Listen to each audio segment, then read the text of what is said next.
Hello everyone, I am Dr. Susheen Dutt, Senior Consultant ENT, Cochlear Implant and Skull Base Surgeon at Fortis Hospital's Bannerghatta Road, Bangalore.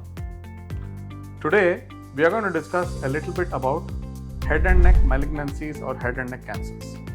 I have with me Dr. Abhishek, who is an ENT and a head and neck oncosurgeon and specializes in the treatment of complex head and neck cancers. Welcome, Dr. Abhishek. Thank you, sir. So, can you please tell us about the most common types of head and neck cancers in India?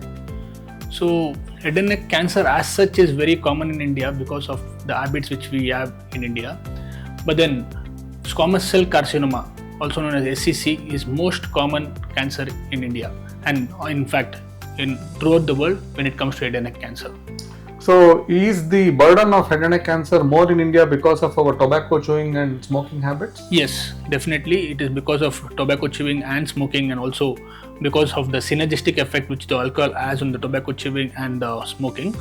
But some people might get without habits also, where there will be a genetic predisposition of getting a head and neck cancer in them. But then these cancers are very aggressive and they will not be very easy to treat, but then obviously there is a treatment and there can be always you can have an intention of curing these patients.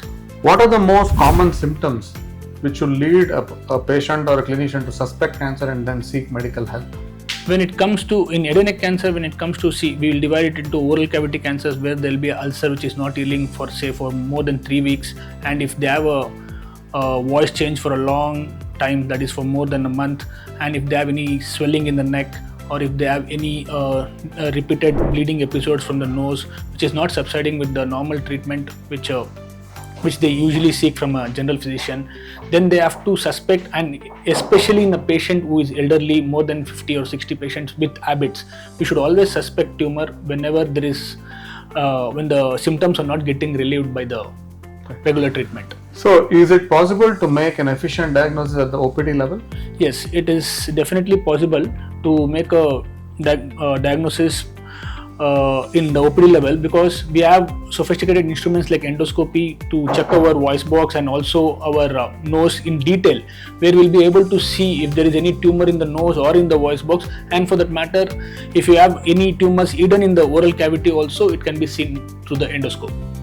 So, once you have taken a biopsy and the biopsy has proven to be cancer, do we need any further investigations before we can plan final treatment? Yes, we have to do a radiological investigation. We can do a PET-CT scan.